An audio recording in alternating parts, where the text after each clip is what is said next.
When I was a teenager, I loved the MTV reality series True Life.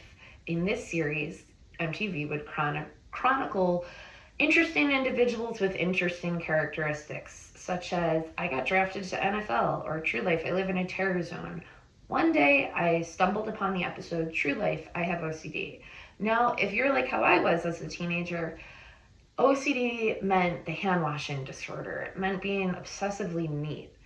Well, in this episode of True Life, individuals would rearrange their toothbrushes by certain color with the conviction that it would save their mother's life. They would tap multiple surfaces multiple times, unable to leave a room without doing so.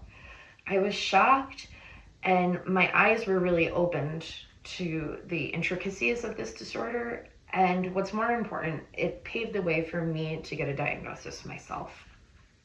3 types of OCD that we're going to be talking about that might go beyond what you previously understood are shame-based OCD, doubt-based OCD, and just so OCD.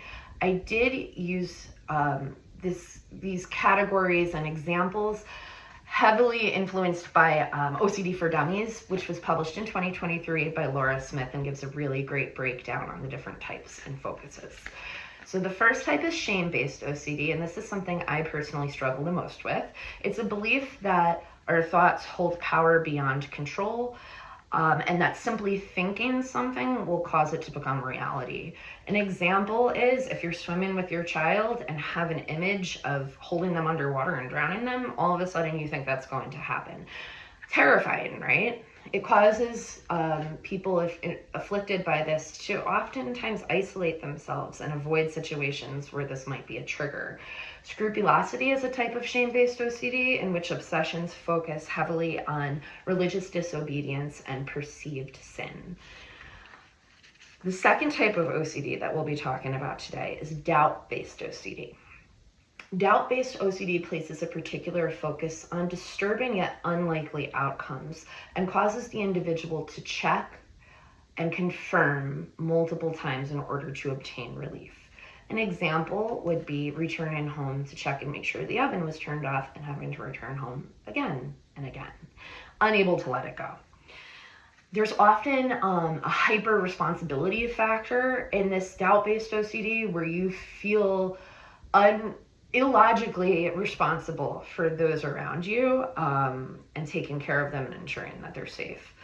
There was a 2015 study by Leslie Shapiro on understanding OCD and OCD skills to control consciousness, in where she talks about how in non-OCD brains, we can usually balance out selfish needs over concern for others, but but brains afflicted by OCD oftentimes have a harder time doing this.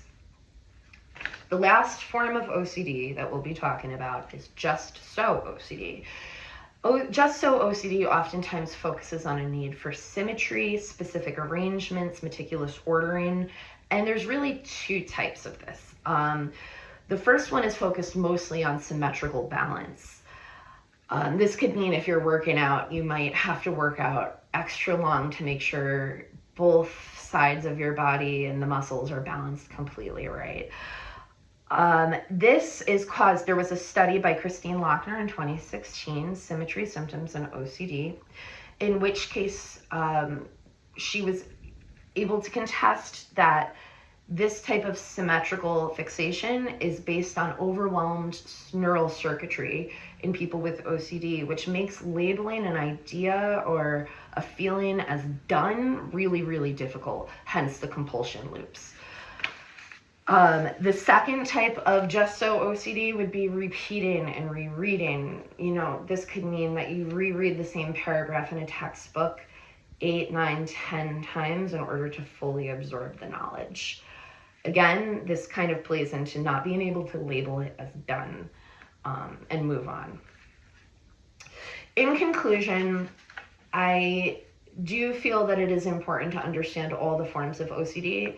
If you have OCD, sure, it's especially important because it kind of gives you an idea and a reason as to why you feel the way you do.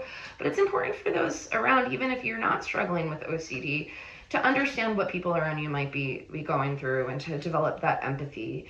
More understanding for the different forms OCD can take can lead to, better treatment for these individuals and a better quality of life in all. So thank you.